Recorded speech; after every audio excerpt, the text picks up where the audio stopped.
Getting a good night's sleep is not an easy thing to accomplish for lots of people. So why is that so important to our health?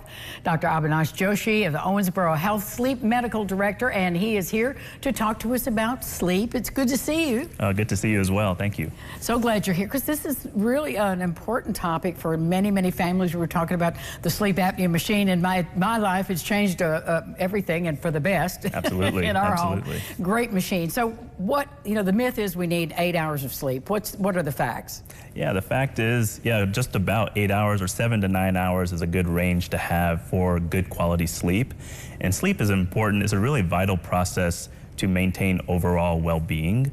And there's a lot of things when we're in our slumber, people think we're kind of just knocked unconscious and not really much goes on during our sleep, but there's actually a lot of physiological things that go on in our sleep that are running in the background that helps prime us for the next day. So one thing is, in our cardiovascular system, our heart rate and our blood pressure drops during sleep, kind of letting us rest and recover our heart to prevent any cardiovascular disease in the future. Our immune system is sort of rebolstered during sleep as well, so our infection-fighting cells and antibodies are sort of ramped up in production during sleep, and that helps us fight infections and be more resilient the next day.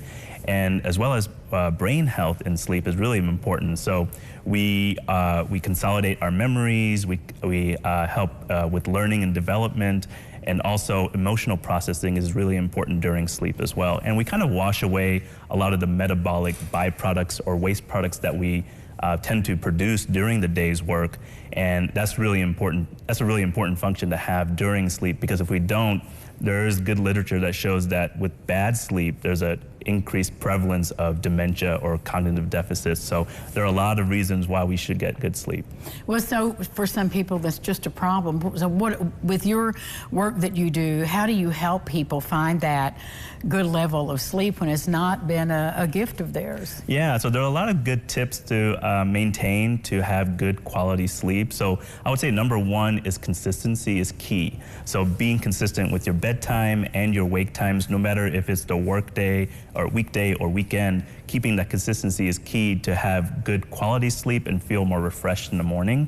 Another key tip is keeping the temperature low in your room is really vital, because our bodies need to drop our core body temperature to 2 to 3 degrees Fahrenheit to get us into a good deep sleep. So having the thermostat set to about 64 to 68 degrees can be beneficial. It seems a bit cold, especially for me. I'm a little bit warm-natured, but I put on some extra covers, and that way I get some good deep sleep.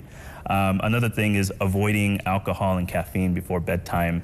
Caffeine has a pretty long half-life, I'd say about 5 to 6 hours or so. So even if you drink caffeine, around noon, you still have some caffeine in your body by bedtime, and the sleep can become disrupted because of that caffeine in the system. So I'd say, as a rule of thumb, to have your last caffeinated beverage roughly about 8 hours before bedtime.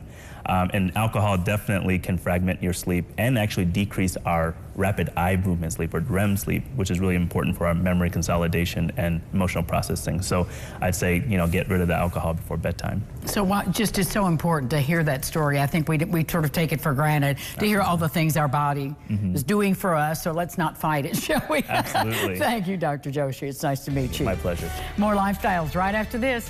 Stay with us.